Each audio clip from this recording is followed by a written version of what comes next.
She didn't fall in love with his smile. She fell in love with the way he held her when the world felt heavy. Hi, I'm Alina, your host.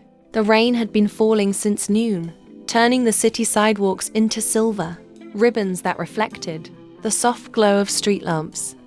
Inside Café Marisol, the warm yellow light spilled across polished wooden tables, the comforting smell of roasted coffee lingering in the air. It felt like a small world tucked away from the storm. A place where strangers paused, exhaled, and remembered themselves. Your support means everything.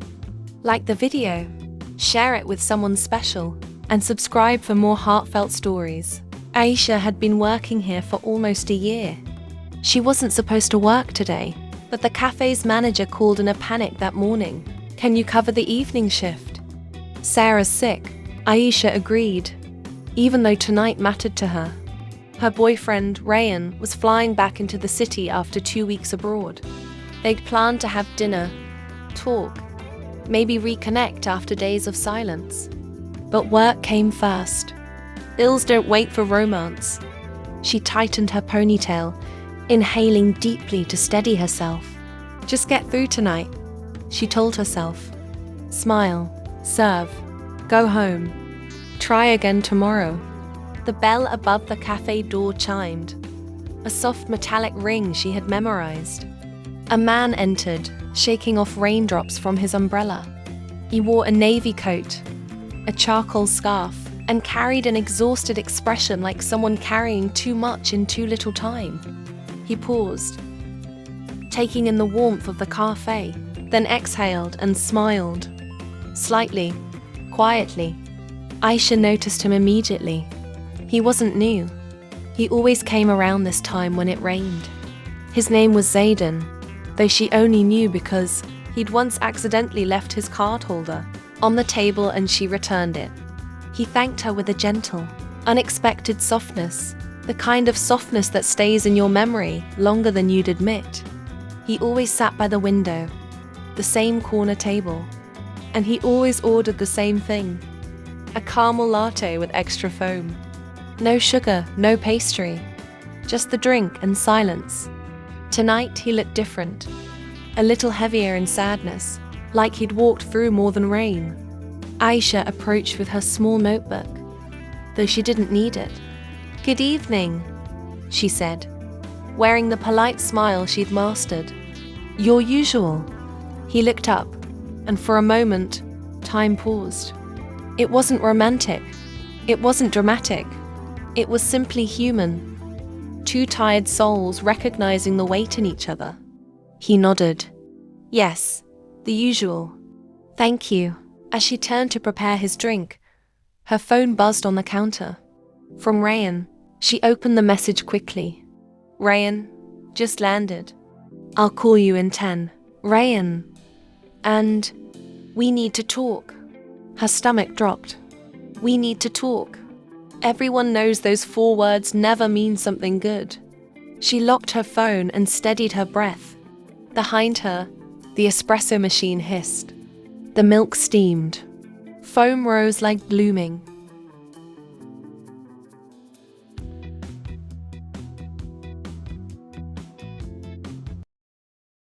Clouds. She poured the latte slowly, carefully, maybe too carefully, trying to keep her hands from shaking. When she placed the cup in front of Zayden, he looked at her thoughtfully. You okay? He asked softly. It startled her. Customers rarely asked anything that wasn't on the menu. She let out a nervous laugh. Yeah, just a long day. He didn't look convinced. You seem sad, he said gently. Or worried. Or both. Is it that obvious? He shrugged a little, sipping the latte. Only to someone who's also had days like that. Aisha blinked, unsure of why those words felt so heavy. So comforting. Maybe it was the storm. Maybe it was the long shift. Maybe it was because she felt unseen for weeks. And suddenly, here was someone seeing right through her defenses. Before she could respond, the door chimed again. Ryan walked in.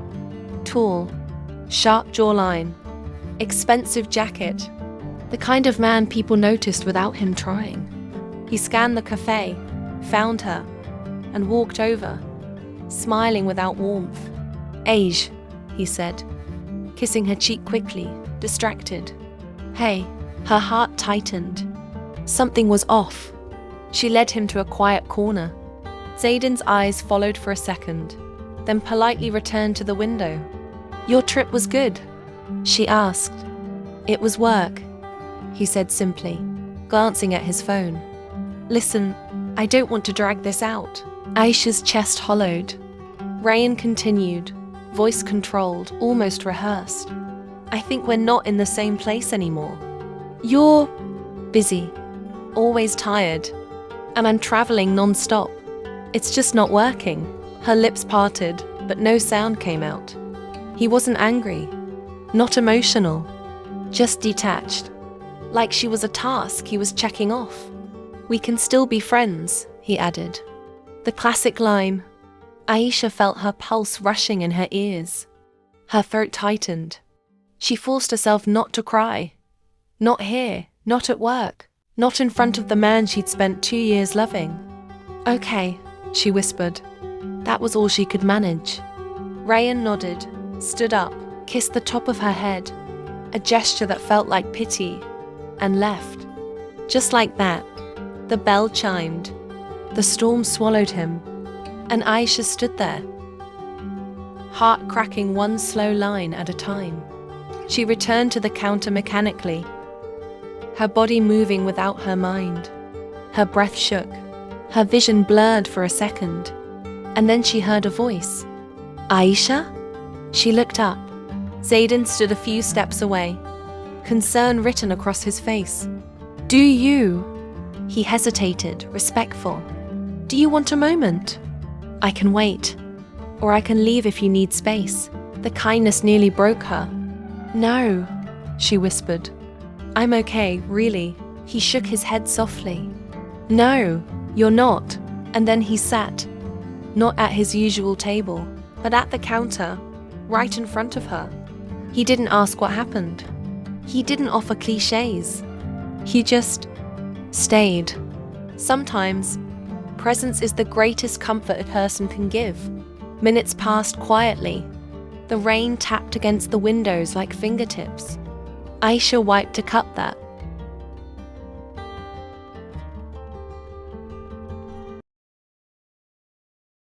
was already clean. Zayden finished his latte slowly, thoughtfully. Finally he spoke. "You know," he said, fingers tracing the rim of his cup, "there's something strange about timing." She glanced at him. "When things fall apart," he continued, "that's usually when something else is quietly waiting to fall into place." Aisha didn't believe in timing. Not tonight. But his voice was soft, steady, a small anchor in her storm. "Thank you," she whispered. "For what?" "For being kind." Zayden smiled, a small, gentle curve of his lips. "I'm not kind," he said. "I just know what it feels like to pretend you're fine when you're not." The cafe lights flickered for a second, the storm pushing against the city's fragile electrical lines. Aisha glanced at the clock. Only 30 minutes left until closing. Only 30 minutes until she would walk home alone in the rain, with a life newly emptied. She exhaled shakily. "Do you have someone?" she asked suddenly. "Someone waiting for you?" He paused. "No," he said simply. "Not anymore." Their eyes met. Two wounded strangers recognizing the loneliness in each other. Not as lovers, not as something dramatic, just humans sharing a quiet ache. Outside, the storm softened, the rain falling lighter, like the sky was exhaling too. When closing time came, Zayden stood, buttoning his coat. "Do you want company until you catch your ride?" he asked gently. "Only if you're comfortable." Aisha hesitated. Normally, she would refuse. She never leaned on strangers, never blurred boundaries. But tonight, loneliness felt heavier than fear. She nodded. He walked her to the bus stop, umbrella held above them both. careful not to let the wind push her hair into her face. He didn't talk, didn't probe, didn't ask for anything. He just walked beside her. When the bus arrived, Aisha turned to him. "Thank you for being here tonight." Zayden lowered the umbrella slightly so he could look directly into her eyes. "You deserve someone who chooses to stay," he said quietly. Her breath caught. Not romantic, not flirtatious, just true. She boarded the bus with trembling hands. Through the window, she saw him standing there, the rain falling around him, but not on him thanks to the umbrella he held with care. She didn't know it yet, but this was the moment everything in her life began to shift. The moment a stranger quietly stepped into the cracks of a breaking heart. And chapter 1 ended not with love, but with the soft beginning of something she didn't yet understand. The next morning, Aisha woke up expecting the same heaviness. But instead, there was a strange calm in her chest. Yesterday hurt. Yes, but something gentle had appeared in that pain. Her phone buzzed. "Zayden, just checking. Are you okay today?" She stared at the message longer than she meant to. It felt nice. Safe, she replied, trying to be. A few moments passed. "Zayden, if you need fresh air, I'm at the park. No pressure." Aisha hesitated, but her heart nudged her, so she went. When she reached the park, she saw him sitting on a bench near the pond. He stood up when he saw her, not too fast, not dramatic, just warm. "You came," he said. "You waited," she answered. They walked slowly along the water. No rush, no questions she wasn't ready to answer. Just quiet steps and soft morning air. Finally, she said, "Thank you for yesterday and today." Zayden smiled gently. "You don't have to pretend you're okay. I know what heartbreak feels like." Something in his voice made her chest soften. "I don't know what I want right now," she admitted. "You don't have to know," he said.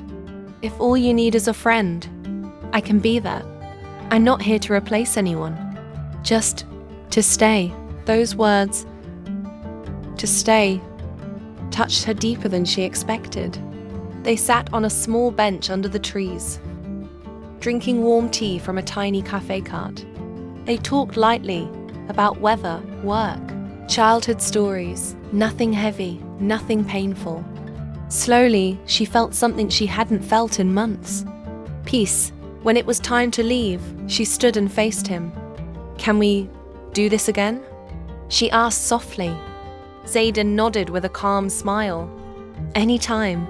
She stepped onto the bus, and as it pulled away, she looked back. He was still there, still waiting, still choosing kindness. And in that moment, Aisha realized, some endings break you, that some strangers help you heal.